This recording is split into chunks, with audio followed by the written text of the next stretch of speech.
আসসালামু আলাইকুম। আশা করি সকলে ভালো আছেন।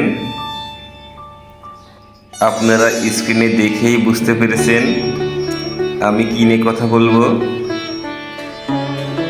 আমরা যারা 90 দশকের মানুষ সহজেই এই ফলটি চিনতে পারি।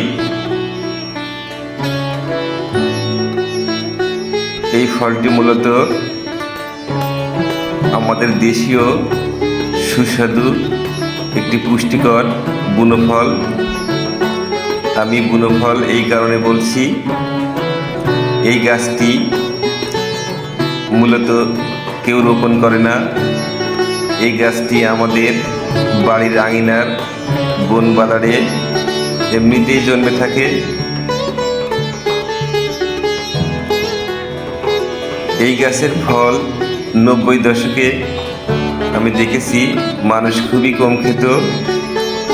এই ফলটি মূলত খেত পাখি। এই গাছটি শুধু ফলই দিত না,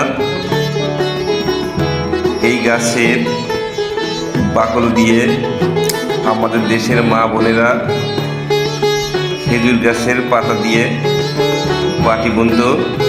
সেই পাটি একটির সাথে আরেকটি জোড়া লাগানোর কাজে এই গাছের বাকল ব্যবহার হতো, কারণ এই গাছের বাকল খুবই শক্ত।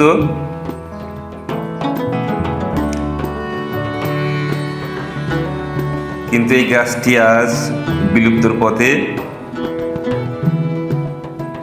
কারণ আমাদের বন বাদারগুলো আজ প্রায় উজাড় হয়ে গেছে, যার ফলে এই গাছটি আজ খুবই কম দেখা যায়।